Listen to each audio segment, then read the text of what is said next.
community rewatch. That was good. Ooh.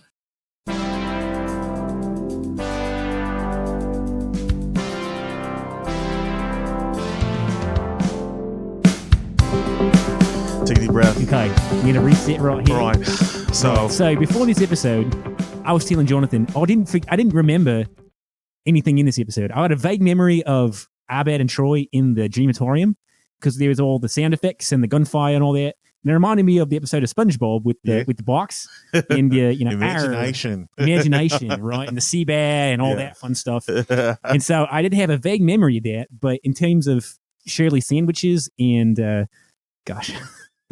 and work through it.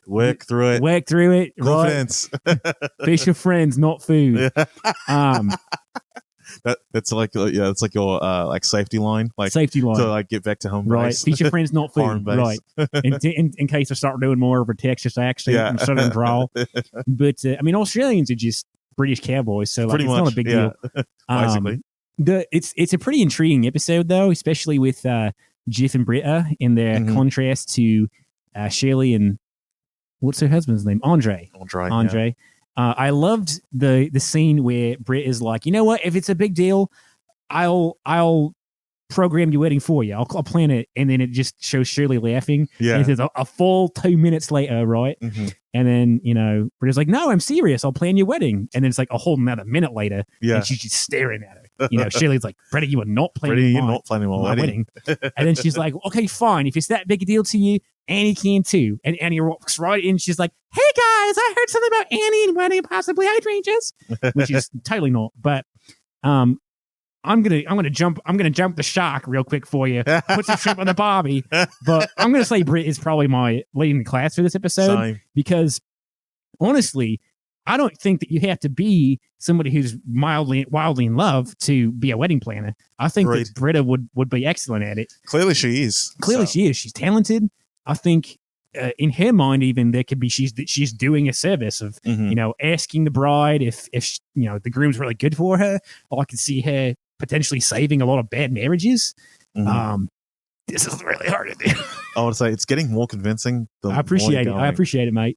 So you're killing it. Because then the episode is Jeff saying, the only thing that people do when they get married is get divorced, which, if you look statistically, 50% of the time. 50% of the time, right? Which, growing up as a kid, I was like, only sinners get divorced. And of course, my parents got divorced as well. And I think same. And I was like, well, my parents aren't exciting enough to get divorced, right? They don't even spend time together. Why would they get divorced, right? Which, it could have been a clear indication. How can they get divorced? They don't even spend time together. Yeah. But, so I have a hard time disagreeing with Jeff. I mean, he's being overly cynical, right? Mm-hmm. He gets drunk, and he's got a lot of baggage against his pap, his pap and his mam. That was more Bostonian, but... Gosh.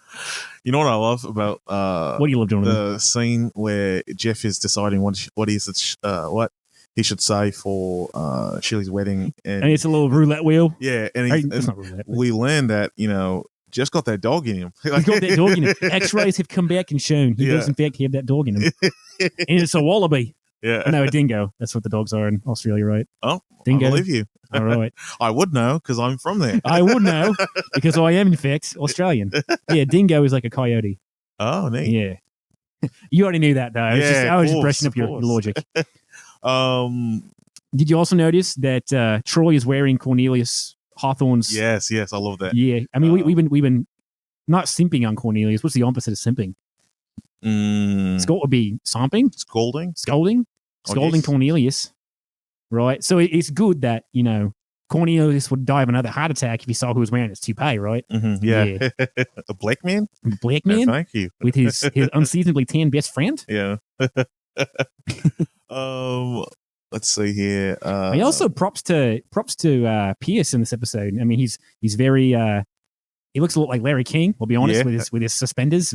The portable footrest or the footstool that he has, the portable chair, that's a real thing. I don't know if you know about that, but it's more for like Amazon employees and people who stand quite a bit, and it's more of like an exoskeleton instead of actually being in the britches. So that's where Pierce went wrong. But he genuinely, I think, wants to help Shirley, He just doesn't know how because he's sort of a bum with a bunch of money. Bunch of dingus. Bunch of dinero. What do us Aussies use for currency? Is it the pound? British pound? The God save the Queen? Australian. No, they actually use Australian dollars. Dollars. It's exactly AUD. 69 cents on the dollar.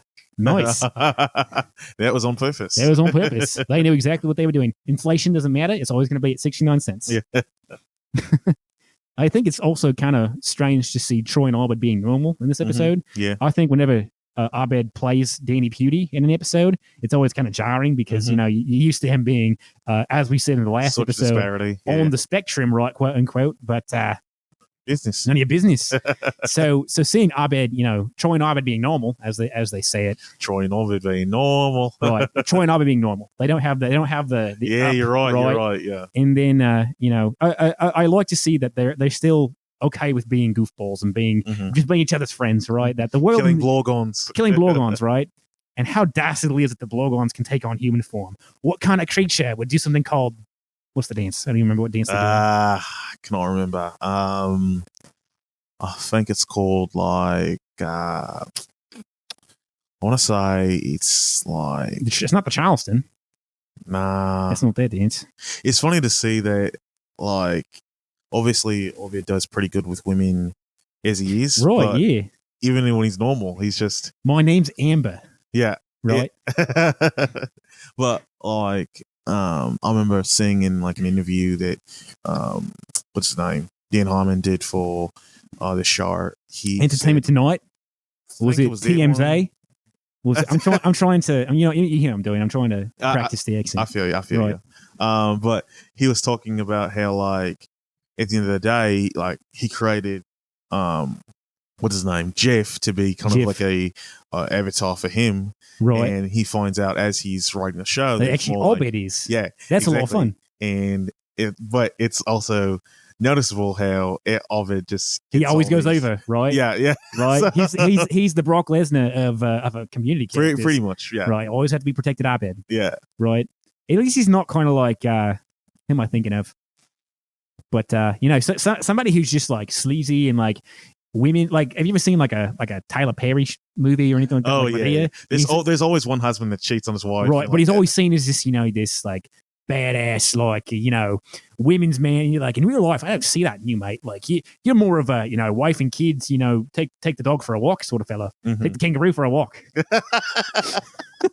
As we do in Australia. Although we're walking them upside down because we're down under. Yeah. Right. Toilets go the other way. Right. Is this cultural appropriation since we're Aussies? Nah, they're old. Nash. What else? Yeah.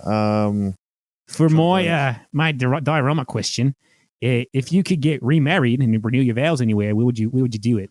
I would like to do it at a GameStop. My wife wouldn't be happy about that, but you trade in your wedding ring for about $12 of credit. Yeah, for Nintendo DX, like, or Nintendo DS, like not even a 3DS, just like a 2007 DS. Exactly. Right. Yeah. I can see that for you. Yeah, probably GameStop. So, funny story. Whenever I was 10, 11, I was like, you know what I want to do when I grow up? I want to work at GameStop. You get to be around video games all the time. And then that was before I realized that, people who work at GameStop kind of have a bit of a stigma, a bit of a stereotype. But I was like, you know what? Maybe whenever I'm in college, I didn't even know where I'm going to college. I almost worked there the summer after my junior year. Yeah, because there was one here in Maryville. Mm-hmm. Right, I forgot about that. Yeah. It wasn't super huge. I miss it. Yeah. But also now, whenever I travel, I see GameStops pretty much everywhere. Mm-hmm. And whenever I was in high school and we would go on like a school trip or anything and there was a mall, I would always stop at GameStop because there was just video games after video games there. And might be a demo or two. Might be a demo or two, right? And now I'm just like, I don't really need to go to GameStop. I could just buy it on my Xbox. Mm-hmm. Or, there aren't really even that many video games that I want to buy that are not, brand new and cost mm-hmm. 60 quid. Or however much. $60 Australian. Especially those Peggy 18 games, right? Since we don't have the ESRB. Yeah. It's Peggy. Is that really a thing? Yeah, Peggy 18 is their version of our version of M for mature. Neat. Those Americans, they have M through or E through A. I don't know. Yeah, E3. It's like G through, because there's like there's like early childhood. There's M, there's I think T. it's C for child is the lowest one, and it goes E 18 and up, PG-13, no T, M, and then A for adults only. I don't think that many games actually have. This is like an adult sexual game, one of those, which we don't have those here in Australia. But were you allowed to play any of those T-rated or M-rated games? Before you were the quote unquote legal age to play them. I had to lie about it to my parents, right? But I mean, right, did that anyway. So. Every child does it, except for here in Australia, right? Yeah. Did you ever have any first-person shooter games that you played before you were the quote unquote right age for first-person shooters? I loved Call of Duty 2. The original Call of Duty 2, where like World War II, Normandy, like World War II, right? Yeah. Not even Modern Warfare 2. No, I loved Call of Duty 2. Right. Yeah. Awesome. Yeah, we had it was the History Channel Civil War game. Nice. So I convinced my mum that it was educational because it was history. Mm-hmm. So she should actually let me play it because it would teach me things about the Civil War, right? Yeah. And then I used the same excuse for the American Civil War. Right? Yeah, exactly, right. Not the American Civil War, not the Australian Civil War, which I'm not sure if we've had one or not. But then I also got Call of Duty 2, the Big Red One. Mm-hmm. So which was between Call of Duty 2 and Call of Duty 3. It was it wasn't a DLC, it was an actual game. But did you ever play that one? Big Red One? So. It had somebody famous was in the voice actors, but I couldn't think of who it was at this point. But no, David Spade. Probably David Spade. But there was also a movie called The Big Red One that had Mark Hamill in it. What? Exactly. So Luke Skywalker was blowing up Nazis in World War II. Cool. Fun story, right? Which I feel like in different generations, like that's sort of the mark of an up and coming actor is that you're in that generation's World War II movie. Right? Think about like Harry Styles was in 1917 Dunkirk. Oh yeah, Dunkirk. Yeah. There was the guy in 1917 was the Game of Thrones actor, wasn't it? I can't remember. I can't think of it either. Well, there's Matt Damon and Saving Private Ryan, right? Yeah, Saving Private Ryan. And then have you ever seen Thin Red Line? It takes place in the Pacific Theater, and it's got a bunch of big name actors. It's got John Travolta, it's got Woody Harrelson, it's got Jim Caviezel, which is a big name to me, but not to anybody else. But I feel like they're like every periodically, or like even Andrew Garfield and Vince Vaughn were in Hacksaw Ridge. Hacksaw Ridge, yeah. Exactly. I'm a war film aficionado. Me being an Australian, an American war film aficionado. An American war film aficionado, exactly. But I do think the wraparound in this episode of Matrimony and Sandwich Arts is intriguing because Andre is the one who wants to renew the vows. Shirley wants to be an entrepreneur, and it almost feels like sort of a self-seeking renewal on Andre's part. You know what I'm saying? Yeah. Where he's not willing to see that Shirley has grown since he cheated on her, and he wants things to be back to where they were. She wants things to go forward. Mm-hmm. Andre clearly just sounds very like, what's the word I'm thinking of? Like, almost not like understanding. Like, tunnel vision Shirley's almost. changed. Shirley's growing without you, and to try to bring her back to a place where she's passed, it's just inconsiderate. And I can understand. He's been slowly trying to get back into the good graces of his family after cheating on them. But I think it's almost like you're not willing to be flexible. You create this plan at the beginning, and then you just assume that everybody else will go along with it. And he's not realizing that the plan that he made, he didn't take into consideration Shirley's needs, right? Even though he thought he was appealing to who she was whenever he cheated on her, not who she became as a part of Greendale 7, right? Which is interesting. I think about how I feel like I talk about my parents' divorce way too often, but it's a big part. But actually, no, I'm not going to talk about that. They didn't cheat on each other. I don't know what I'm saying, but what am I, some Italian mafia guy? I'm an Australian. What do you mean? We don't have a mafia here, or do we? Or do we? Let's see.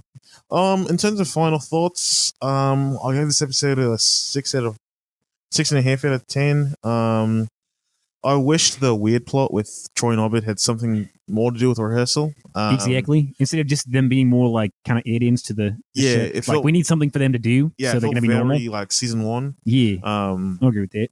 I would say, yeah. I mean, I'm kind of being generous to this episode. I'd probably right now give it like a 5.5. Right. If you didn't have to talk with an accent, you'd probably give it a 6. Solid 6. Closer to a 5.5 than a... Exactly. Breaking out some of the old school YAA jokes. Exactly. Right. How about you? I'm probably going to give it a... So obviously I'm not married. Very much not married. So I can't give it really much of a rating of a wedding to... Married in a barn versus married on the beach. Married in a barn?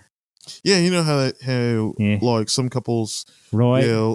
Yeah, I see that as kind of tacky. Exactly. Because I've grown up around real barns, and so I know that they're not really getting married in a barn. Yeah, exactly. Right. Like married in a barn is you're 6, and then married on a beach. Right. Obviously, it's like kind of. See, I'm gonna actually choose a mountaintop wedding. Like maybe not a mountain peak, but like having a nice view behind us of overlooking some great scenery. All the guests have to park at the bottom, and only the ones who deserve it get to actually see us get married. Yeah. I'm kidding. But so if I had to give this episode a ranking, out of mountaintop wedding as the peak, I'd probably give it a barn wedding out of mountaintop. Like getting married is exciting, right? But it's not ideal, right? Agreed. Right. So with contemporary impressionist, which is why we're doing these accents, right? Is because this episode was in the way. Yeah, right. Yeah, exactly. We'll write it off as that. Right. Hugh Jackman. I really honestly forgot this was an episode.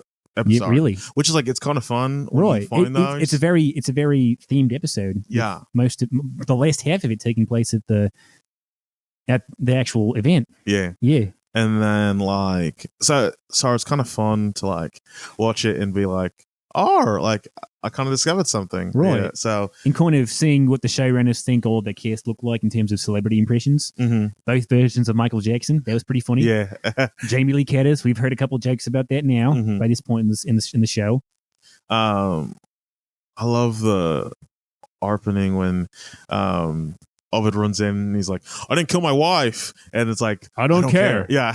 Right. Have you seen The Fugitive? I have not yet. I've always wanted to. It's one of my favorite movies. It was probably the first non-Indiana Jones or Star Wars Harrison Ford movies that I saw. Mm-hmm. And I saw it whenever I saw it when I was about 7 or 8 years old. Yeah. And we would rent it from the library, which we have those in Australia. People don't think that, but yeah, I loved it because it had Tommy Lee Jones, who was also in the Batman, Batman Forever, I believe. Yeah. Yeah, Batman Forever.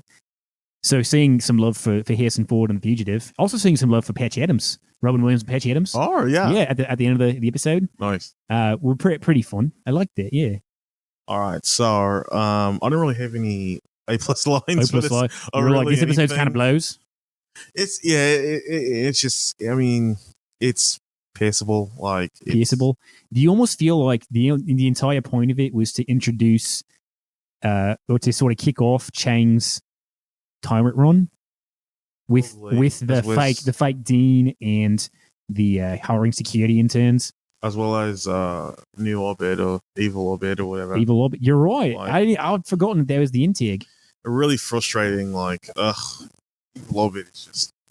I think I'm the only person in this podcast who actually kind of enjoys that storyline. It doesn't make a ton of sense since this show is relatively grounded in the real world. Mm-hmm. There's not a lot of actual sci-fi or supernatural stuff going on.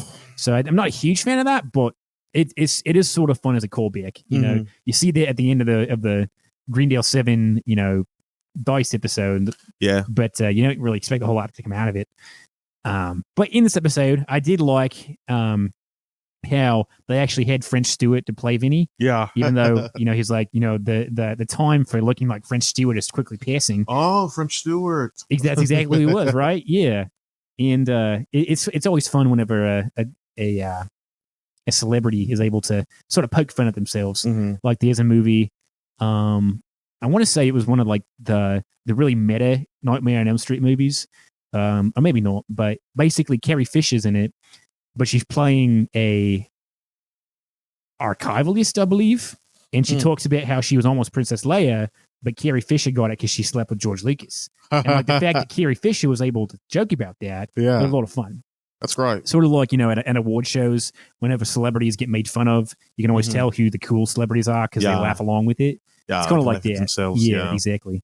But it was also funny in this episode to see, like fake Morgan Freeman and fake Bono having Shelley I was going, ah! Yeah. Is the opera was pretty fun. Absolutely. And then Lorenzo Lamas? No, it was when Britta was trying to talk to Jeff Troy. Is in grave danger. Yeah. I love that as well. It's probably one of the best, most clever jokes in the show. You don't expect it to pop up and you're like, oh, exactly, Michael Jackson, right? And of course, for Britta, it was a bad moonwalk. Like it was exactly, horrible. Right. Just for Britta, it was a good one because she Britted it, right? Sometimes I got the opinion that like Jillian Jacobs is an actress, and I love her as an actress, right? Anything she's in, I try to support it, but almost like she never expected to be at this place in her career. And, I think about the times where you can see her sort of like break character on camera or some of like just the funny, goofy moments that she has. And this is one of them, right? She's like turn of the century Jimmy Fallon on SNL, right? Right, like obviously he's got the talent to be there, but he doesn't believe that he's there quite yet. Right? Yeah. I believe with that. I also love the line or the little bit with the dean after Jeff comes back in on his anti-anxiety pill, and he has the sunglasses on, and the dean's like, "Oh, hey, Jeffrey!" Oh, and he just falls to the ground. Right? There's even a shadow. Which I mean, the whole dean loving Jeff is whatever in its entire thing, but that was a fun little. Proof that Jeff is even more godlike, in this new state for sure. I did like the Igor like battle that he has to do. Exactly, right? Like it is kind of funny, and especially like you're more handsome than the guy who's famous for being handsome, right? And the fact that it's all like middle-aged, like probably middle 50s women who are probably close to his mother's age. I feel like he needs the approval of parental figures, but also of women, right? So by having some like women of reasonable age, middle age, doing that, it appeals to both sides of his ego, which is a whole thing, an edible complex that Britta would have called it for sure. And I also feel bad that Pierce has to go in as Fat Brando or Burt Reynolds. I feel like it would have been super meta if he would have come in as like old Chevy Chase, like the old, or maybe he could be like old guy from the Christmas Vacation movies, right? No one talks about that guy. Yeah, nobody talks about that guy. Whatever happened to him? But I don't think Chevy Chase's ego would have, like in real life's ego, would have ever allowed that. No way. You're right. It also has what's the name of the guy who was the bouncer at the event? Who had the long hair and the mustache? He's a huge actor. He's from he's one of the Hawks. Exactly. Yeah. I don't know his name, but I feel like this is called at the start of his career. Maybe he's kind of picking off the ground a little bit. I don't know when Workaholics started, but yeah, it's probably been going on for quite a while. Actually, I don't know. Let me. The show ended. The show ended, right? Like it was going on 7 seasons. Comedy Central. Let's see what we got. American sitcom. Not many Australian. Blake Anderson was his name. It lasted to 2000 and. When did it start? 2011? It started in 2011. Sorry. It went until 2017. So quite a while. 7 seasons. Nice. And a movie. This is about what? Probably a year before that? It was probably about around the same time. Yeah, probably either the first or second season of the show. See, on the community wiki, it doesn't show when it originally aired. So, unfortunately, of course. So the diorama question: is it going to be who's your celebrity you look like? Because I can't answer that. Let me ask you: who do you think I look? I've for years, man. I've been trying for years to figure out what celebrity I look like. And I think part of it comes from my own self confidence in my own like appearance, and I can't figure out. I don't want to say like, oh yeah, I look like I got one. I look like Harrison Ford. I look like Ryan Seacrest, right? Like I don't want to do that. People have said in the past that I look like Brendan Urie from Panic at the Disco. I think it's more of the haircut that I used to have or have had. But for you, I would say that one bloke from the original Black Panther, who was Wesley Snipes.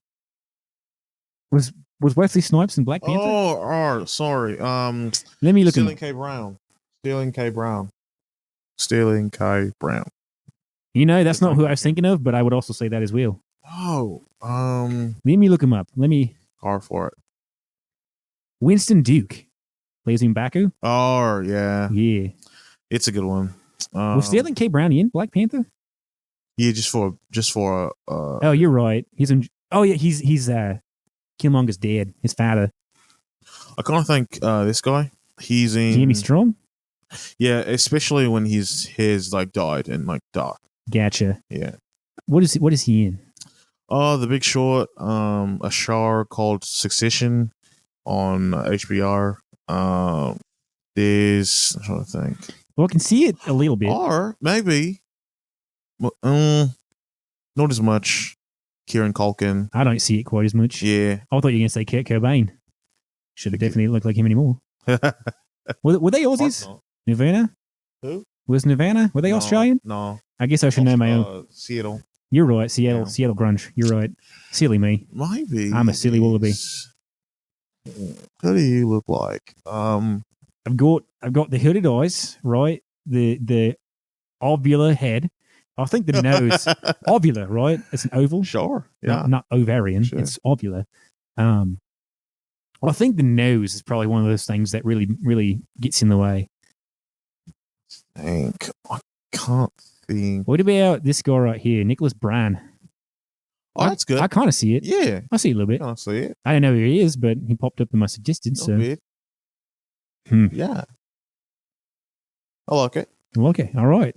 Let's lock that in for now. I'd feel like he's a celebrity impersonator. That would make a little sense. But I don't actually look like him. Yeah. Yeah. In terms of leading the class, I just said Jeff. I thought he did the most work in the episode. See, I disagree. I feel like Troy leads the class for me. But I'll let you finish yours out. No, I mean that's pretty much it. Like I'm challenging your authority. So you're like, no, big boy, let's go then. Let's put on a couple of mitts and see if we can go about it in the bush. in the Australian outback bush. Right. It's been a couple of minutes since we made an Australian joke, so I needed to throw that in there in case my accent has been lilting a little bit. But I was saying Troy because he starts the episode trying to defend Abed, and then he realizes that Abed's in danger of having his legs broken by fake Michael Chiklis and fake Vince Vaughn, maybe? That's not Vince Vaughn. Vim Rames, exactly. Yeah. And the secret is they actually break it. So it's pretty sweet whenever he agrees to work the entire event for Abed. And then the fact that he trusts Abed enough to be honest with him and say, Abed, come back. I am mad at you. And Abed says, but friends never lie, right? And Troy's kind of in that in-between phase where he's, trying to still be young and fun, but also he's also trying to be. I'm going in and out with the accent, but he's also trying to, be a little bit more mature since he is 21 years old. Right. Yeah. Right. Yeah. I feel that. Feel that. Also, I will say the fake Gina Davis they have very convincing. Yeah. In Field of Dreams, right? That was great. Exactly.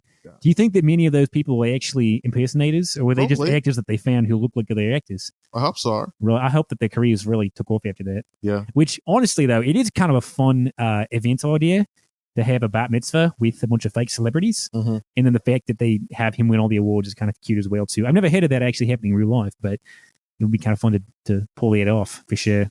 A friend of mine, he was actually in my wedding, excuse me. He does that, like, his business, the company that he works for, like, does that for, like, some of their clients, or, like, hire a bunch of celebrity impersonators, and they, like, perform, and, like, they did, like, J-Lo, right? But the Jennifer Lopez they picked was, like, a man. Like, interesting. Yeah, and stuff like that. Was he a drag queen? Yeah. Oh, that makes a lot of sense, actually. So but it's kind of interesting in the idea of like impersonators. Like think about Branson, Missouri. Like it's pretty popular around the entire United States. And it's a tourist attraction, right? Yeah. Vegas. Exactly, right? But a big draw there is like impersonators, like the Beatles or Elvis Presley. Yeah. And it's kind of strange to think that like even in 100 years from now, I feel like Elvis impersonators will be a big thing. But like people alive today still remember the real Elvis. And so like I'm kind of torn between like, they're historical reenactors. You have like, Benjamin Franklin or Abraham Lincoln, or you have, I was a huge fan as a kid of reenactments of like World War II or the American Civil War. Again, as an Aussie, I don't know why I was, but, getting to go to those events and kind of see it brought to life in like right in front of you was really cool. But it wasn't that they were playing real people, Yeah. So like, and on the one sense, I get it. You wanted to listen, you wanted to see the Beatles live, but it's not the real Beatles, Yeah. But I also don't want to seem like a hypocrite and say like, well, it's also not the real George Washington. So like, sort of a bastardization of the whole thing. Bastardization, right? Yeah. Because like, I also just have a big thing against Branson in general. It feels kind of like, I've never been. I don't really have a desire to go. You gotta go. It's nothing special, honestly. I've been probably like 10 times. Not on vacation every time, just like actually been around yeah, town right. and stuff like that. There've been people even at Northwest Missouri State who've from Branson. Did you ever meet David Dix? No, right. I don't think so. He does worship here at the bridge. All right, the bridge church. The bridge, yeah, the bridge. He's from Branson. Hopefully, David, if you're listening, I didn't mean to dox you there. But it's just it's kind of one of those strange. So impersonators, right? Like you couldn't get the real thing, so it's kind of like have you ever seen like knockoff movies? I think we talked about like Mockbuster. Like it's almost like the Mockbuster of celebrities, right? So yeah, pretty much. Yeah, it's kind of a strange, a whole strange industry in general. Yeah. For final thoughts, I gave this episode, I think, I want to give it a 6 straight up. 6? Yeah. I mean, it's not very memorable for me. Not particularly enjoyable either. Right. It's very frustrating to watch. Yeah. The premise is very fun. The idea that the Greendale 7 look like other people, very fun. Agreed. Yeah. I agree with that. What's your rating? I'm probably going to have to give it a Australian accent out of fake Morgan Freeman, because the fake Morgan Freeman was actually pretty good. Yeah, pretty good, right? Yeah. Actually, I'm going to give it a fake Elvis Presley out of a fake Australian accent, because I think that we've killed it in this episode. So not the best of all time, not as good as the real thing, but I have no idea what you're talking about. No idea. These accents are not fake. These accents are not fake, right? Maybe because we spent so much time here in the United States, yet our real accents haven't really come back yet. Agreed. Exactly. Yeah, I agree with that. They're watered down. Right. Well, now that we're here at the end of the episode, though, we can sort of talk freely about our time here in the United States and Australia. But I feel like the episode of Community that we're reviewing here, I'll give it a fake Elvis impersonator out of our real Australian accents for sure. Sounds good. Exactly. When do you think that we should tell the audience? Tell them what? Tell them nothing at all. These are very real, very genuine accents. Precisely. Exactly. I'll see you guys next time. Exactly. Right. Didgeridoo. Shrimp on the barbie.